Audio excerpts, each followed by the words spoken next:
மக்களே, welcome to அத்தமாஸ் cooking. இன்னைக்கு நம்ம சேனல்ல வீட்லயே எப்படி ஈஸியா சிம்பிளா போண்டா செய்யறதுன்னு தாங்க பார்க்க போறோம். வாங்க பார்க்கலாம். இப்போ நம்ம ஒரு மிக்சிங் பவுல்ல ஒரு பெரிய கப் ஃபுல்லா கடலை மாவு ஆட் பண்ணிக்கலாம்.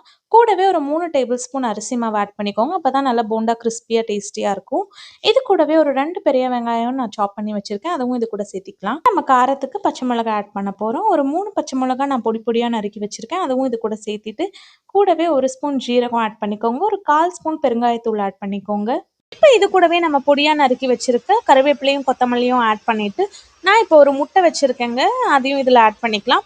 முட்டை சேர்க்கறது எதுக்காகனா அப்பதான் நல்லா போண்டா சாஃப்டா வரும். அப்படி உங்களுக்கு முட்டை வேணான்னு தோணுச்சுன்னா நீங்க இந்த ஸ்டெப்பை அவாய்ட் பண்ணிக்கலாம். இப்போ நான் காரத்துக்கு மிளகாத்தூள் ஆட் பண்ணிக்க போறேன். நான் இன்னைக்கு ஒரு ஸ்பூன் மிளகாத்தூள் ஆட் பண்ணிட்டு ஒரு ஸ்பூன் சால்ட் ஆட் பண்ணிக்கிறேங்க.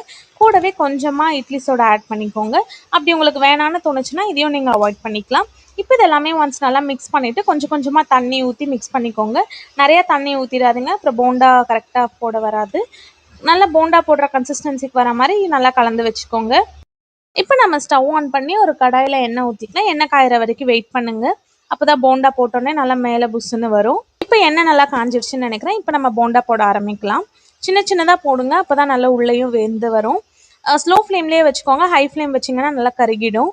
ஸோ அதனால் ஸ்லோ ஃப்ளேம்லேயே வச்சு குக் பண்ணுங்கள். இப்போ போண்டா போட்டுட்டு ஒரு 2 to 3 மினிட்ஸ் கழித்து இதை திருப்பி விடுங்க. திருப்பி விட்டுட்டு ஒரு 2-3 மினிட்ஸ் வெயிட் பண்ணுங்கள். வெயிட் பண்ணதுக்கப்புறம் இதை நல்லா வடிகட்டிட்டு சாப்பிட்டு பாருங்கள். நல்லா சூப்பராக டேஸ்ட்டாக இருக்கும். நல்லா சாஃப்டாகவும் இருக்கும். கண்டிப்பாக ட்ரை பண்ணி பார்த்துட்டு எப்படி இருக்குன்னு மறக்காமல் கமெண்ட்டில் சொல்லுங்கள். தேங்க்யூ ஃபார் வாட்சிங். இந்த வீடியோ பிடிச்சிருந்தா மறக்காமல் லைக் பண்ணுங்கள். அப்படி எங்கள் சேனலுக்கும் சப்ஸ்கிரைப் பண்ண மறந்துடாதீங்க.